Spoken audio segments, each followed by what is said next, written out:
No one expected the word "Piggy" to ignite a political firestorm. Not like this. Not on live TV.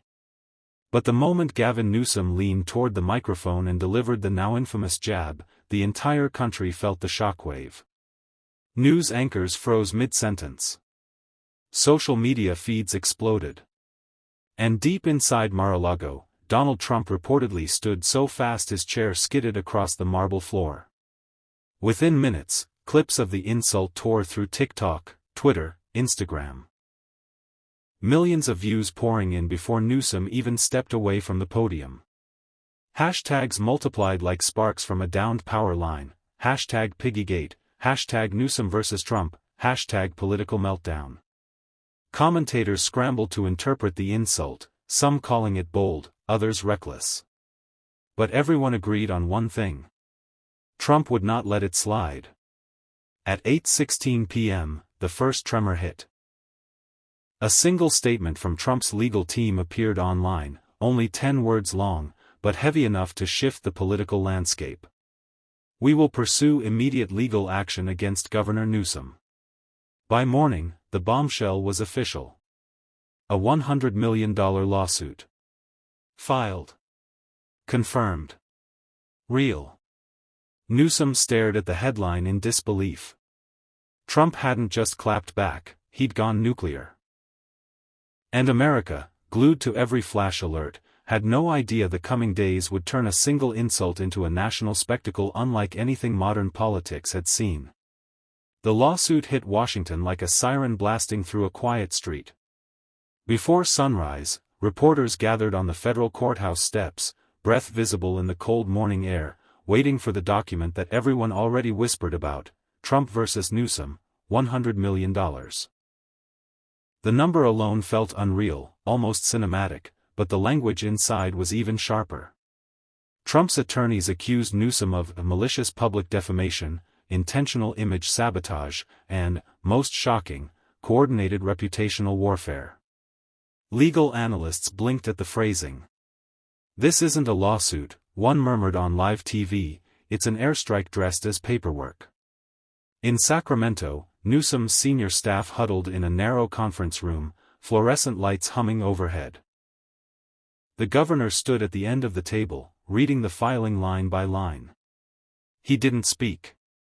Didn't flinch. But his posture, rigid, still, said everything. "Governor," his counsel finally whispered, "this is the most aggressive suit he's ever filed against a sitting official." Newsom set the papers down, exhaled slowly. "He wants a spectacle," he said. "He wants headlines louder than the insult." Outside, the nation roared with reaction. Supporters of both men flooded social platforms with battle cries. Cable networks updated graphics every hour: the Piggy crisis, the $100 million counterstrike, America's most expensive insult. But the real shock came when the lawsuit's appendix leaked. Dozens of screenshots showed the Piggy clip being replayed in slow motion, frame by frame, with annotations describing Trump's emotional distress and irreparable harm to national leadership perception. It didn't look like legal strategy. It looked personal. Very personal. And as the country absorbed the leak, one question spread faster than the insult itself. What would Newsom do now? By midday, the Piggy crisis had swallowed every news cycle in America. Networks abandoned their regular programming, stacking panels of analysts who spoke over each other in frantic urgency. The lawsuit wasn't just a political move anymore, it had become the biggest cultural flashpoint of the year. CNN replayed Newsom's original comment in a split screen beside Trump's furious rally footage.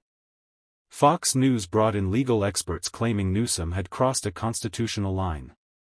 MSNBC suggested Trump's lawsuit was less about law and more about dominance, a show of force meant to punish dissent. Everywhere, emotions ran hot. At a Sacramento press briefing, reporters fired rapid-fire questions at Newsom's spokesperson. Will the governor apologize? Will he countersue? Is California taxpayer money involved in his legal defense? The spokesperson held her ground, but cracks showed in her composure. "The governor will respond at the proper time," she repeated, voice tight. Meanwhile, in Florida, Trump's legal advisor appeared on live television with a smirk that suggested confidence, or calculation. "Defamation has consequences," he said. Governor Newsom thought he could humiliate a former president without repercussions. He was mistaken. Social media detonated again. TikTok filled with reenactments of the insult, edits of courtroom memes, dramatic music overlays, and breakdowns from amateur legal commentators claiming the suit could set a modern precedent. Twitter became a battlefield of threads, screenshots, and Fight Club-style taunts between supporters on both sides.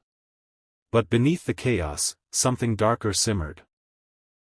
A leaked memo from Trump's team surfaced online, suggesting the lawsuit was only phase one of a larger strategy. No details. Just 2 words. Escalate pressure. That phrase sent a chill through political circles. What did it mean? What was coming next? By nightfall, one thing was clear. This fight was no longer about a nickname.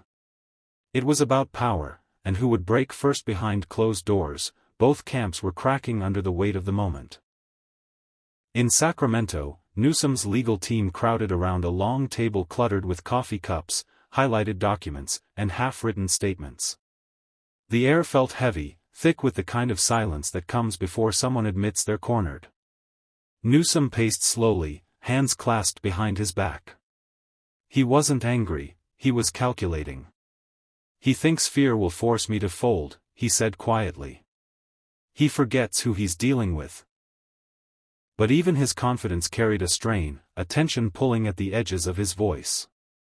Across the country, the atmosphere inside Mar-a-Lago's strategy room was no less volatile. Advisors argued in sharp, clipped tones. Some pushed for Trump to escalate publicly. Others warned the lawsuit might backfire if the public saw it as overkill.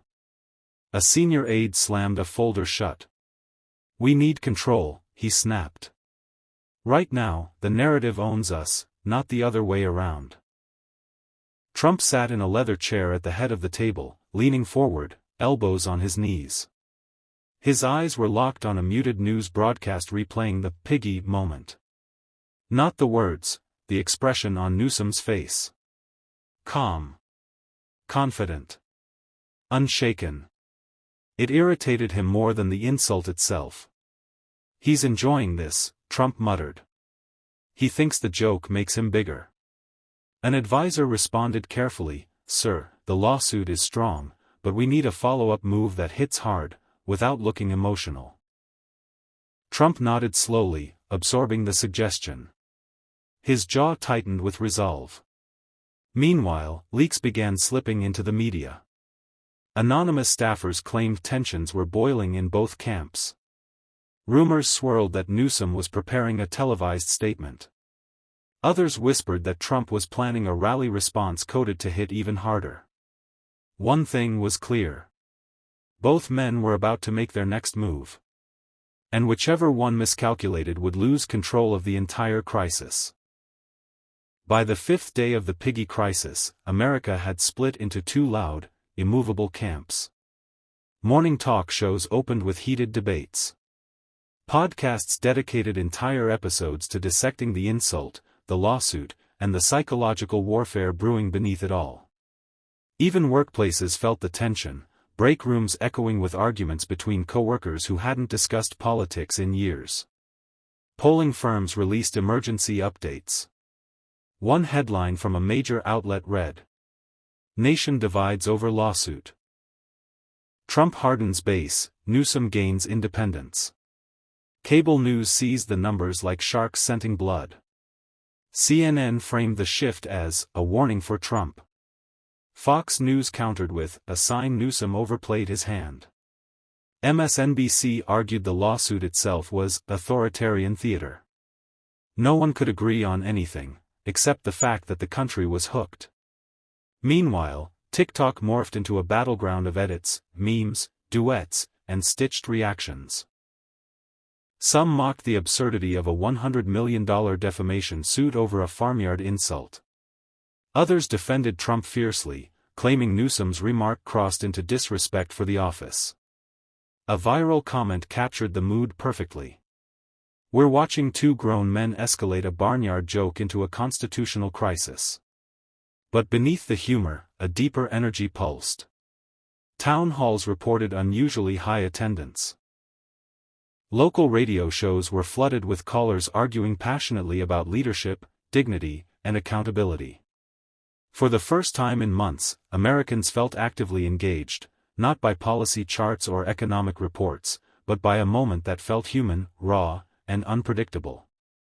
Political strategists whispered that this wasn't just entertainment. It was momentum. And momentum could shape elections. Late that night, a cryptic tweet from Newsom appeared. "A leader doesn't sue over names. A leader stands tall." Minutes later, Trump posted, "A leader doesn't hide behind speeches. He faces the consequences." The digital clash reignited instantly. America sensed it. The next move would be seismic. The crisis reached a new level when an anonymous source leaked a confidential memo from Trump's legal team to the press. Within minutes, the document spread across every major outlet, sparking chaos in newsrooms nationwide. The memo, stamped strictly internal, outlined a strategy that sent shockwaves through Washington. Objective: break Newsom's credibility. Force a public misstep. The language was sharp, tactical, almost militaristic. It detailed plans for targeted media appearances, psychological framing, and a public pressure campaign designed to paint Newsom as reckless, unstable, and unfit for national leadership. The memo even referenced a timeline, suggesting Trump intended to stretch the Piggy crisis into a long-term political weapon. When reporters confronted Trump's spokesperson, she dodged questions with a shaky smile. "We don't comment on leaks," she said, but her eyes told a different story. Panic. Real panic. In Sacramento, the leaked memo hit Newsom's team like a punch to the ribs. Advisors gathered around a flashing computer screen, some stunned, others furious. One aide slammed his notebook shut. He wasn't insulted, he growled.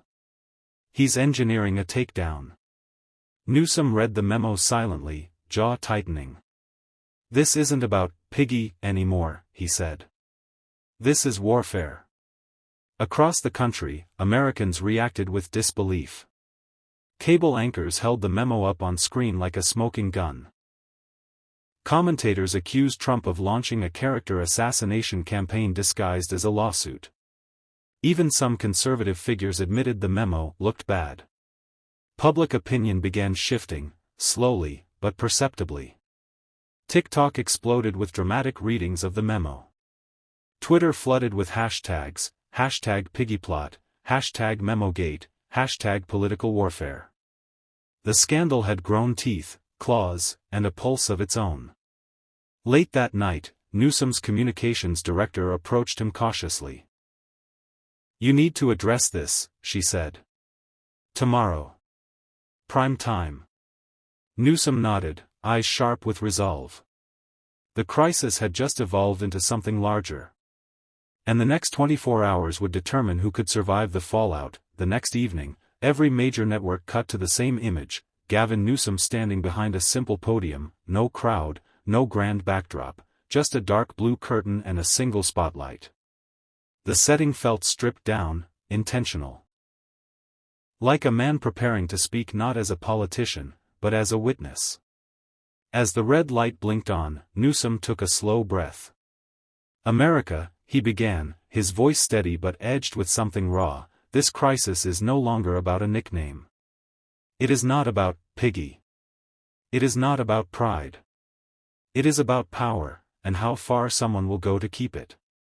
Across the country, viewers leaned in. He held up a printed copy of the leaked memo, its bold internal markings visible even on camera. "This," he said, tapping the paper lightly, "is not a strategy for justice. It is a strategy for destruction. Newsom didn't raise his voice. He didn't need to. For months, we've watched a former president weaponize fear, lawsuits, and chaos to silence criticism. This memo proves it. The goal wasn't truth. The goal was to break me, publicly, professionally, personally. In living rooms and bars and airports, people murmured. Newsom continued. I didn't insult Donald Trump to start a war. I insulted him because leaders should be accountable when they drain the nation's pocketbook and call it strength. A pause, long, heavy. And I'll say it again, leaders shouldn't crack when confronted with the truth. The chat windows on streaming platforms exploded. TikTok clipped the speech in real time. He leaned closer. If Donald Trump wants a legal battle, he'll have one. If he wants a public debate, I'll show up. But if he wants to weaponize the justice system to intimidate political opponents. A sharp inhale from the crowd. Then he's made the mistake of choosing the wrong target. Newsom lowered the memo and closed with a chilling calm. I will not be broken. And I will not back down. The broadcast ended abruptly, leaving the nation suspended in silence. It felt like the opening shot of a much bigger war. Newsom's broadcast hadn't even been off the air for 10 minutes before the country erupted. Twitter servers strained under the weight of millions of simultaneous posts. Clips of Newsom holding up the leaked memo flooded TikTok, each one stitched, remixed, slowed down, analyzed word by word. Hashtags launched like rockets, hashtag memogate, hashtag stand with Newsom, hashtag Piggy crisis, all trending within minutes. But the backlash wasn't just online. In Washington, several senators, both parties, called for an emergency review of political weaponization of the courts. One Republican, speaking off camera, whispered, if that memo's real, this could be catastrophic. Even conservative radio hosts, usually united behind Trump, split sharply. Some defended him. Others warned the memo made the lawsuit look personal, vengeful, and dangerously calculated. Meanwhile, Trump watched the chaos unfold from a private dining room in Mar-a-Lago, jaw clenched, eyes locked on the television replaying Newsom's speech on a loop. Advisors hovered nearby, uncomfortable with the silence. Finally, one dared to speak. Sir, the memo is turning people. Trump didn't look away from the screen. He thinks he won tonight, he murmured. He thinks that little performance puts him on my level. Another advisor cleared his throat. We need a countermessage. Something strong. Something that shifts the narrative back. Trump's expression hardened. No, he said. We need something bigger than a message. Across the country, protests began forming, some supporting Newsom, others demanding Trump fight harder. Crowds gathered outside state capitals holding signs reading, "Politics isn't war," and "This isn't leadership." News commentators described the moment as a national stress fracture. People weren't just angry, they were exhausted. The Piggy crisis had become a symbol of something deeper, a political system pushing itself past breaking point. And as midnight approached, one thing was clear. Both Trump and Newsom had awakened forces neither could fully control. By sunrise, Trump had vanished from public view. No statements. No posts. No rally videos. Reporters camped outside Mar-a-Lago, squinting at blackout curtains that hadn't moved all night. Cable networks recycled the same question every hour. Where is Trump, and what is he planning? When it finally happened, it came without warning. At 10:06 a.m. Every major network cut simultaneously to a Department of Justice briefing room, except it wasn't the DOJ holding the mic.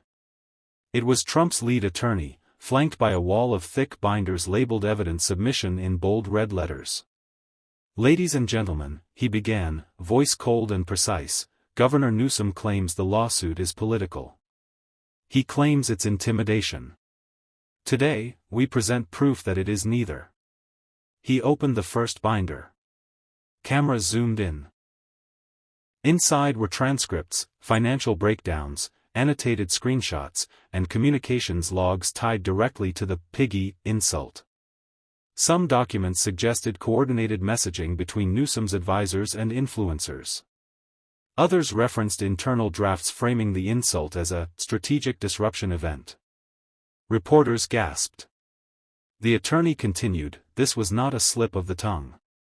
It was a premeditated reputational strike intended to harm the former president for political gain." The words detonated across America. In Sacramento, Newsom's team erupted into chaos. "Those documents are out of context," one aide cried. "They twisted everything." But context didn't matter now, optics did.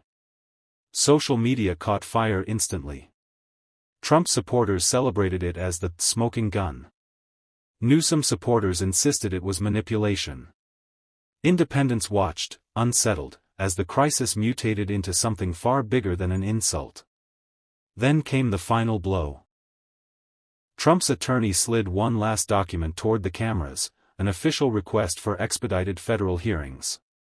"It is time," he said, "for this case to be heard before the nation." America froze. The insult had become a lawsuit. The lawsuit had become a political war. And now, that war was headed to a courtroom, under a live national spotlight. The stage for the final clash was set. The announcement hit like a national thunderclap. The federal court would allow cameras. For the first time in modern history, a defamation lawsuit between two political giants, one a former president, the other a sitting governor, would unfold live, unfiltered, and uncensored before the entire country. Within minutes, America transformed into an audience waiting for a verdict that felt larger than law. News networks ran countdown clocks. Social feeds exploded with predictions. Schools, workplaces, and cafes buzzed with the same electrified question. What happens when Trump and Newsom face each other in court? In Sacramento, Newsom tightened his tie in a dimly lit prep room, staring at his reflection. He had weathered storms before, policy battles, debates, scandals, but never a spectacle designed to destroy him in front of millions. He whispered to himself, "Stand tall. Don't break." Across the country, Trump sat in a polished conference suite, hands folded, gaze fixed on briefing papers he barely skimmed. For him, this wasn't just a legal fight. It was dominance. Image. Legacy. The chance to prove he could still command the nation's attention with a single gesture. As night settled, drones hovered over both state capitals. Late-night hosts speculated. Pollsters scrambled. Families debated across dinner tables in tones far too sharp for a Thursday night. Then, just past midnight, two statements dropped simultaneously. Newsom. See you in court. The truth doesn't fear the spotlight. Trump. Get ready, America. This will be historic. The posts ricocheted across the internet, locking the entire nation into a collective breath hold. The courtroom showdown was no longer just a legal event, it had become the pinnacle of the Piggy crisis, a symbol of the country's fractured identity, pride, and hunger for spectacle. And as dawn crept closer, one thing was undeniable. This wasn't about Piggy anymore. This was about a nation staring into its own reflection. And bracing for whatever came next. Thank you for watching. The Piggy crisis didn't just stir politics, it exposed the power plays, the tactics, and the high-stakes chaos driving America's most explosive moments. If you want more deep-dive breakdowns like this, make sure to subscribe and turn on notifications. Your thoughts matter, drop a comment and let's talk.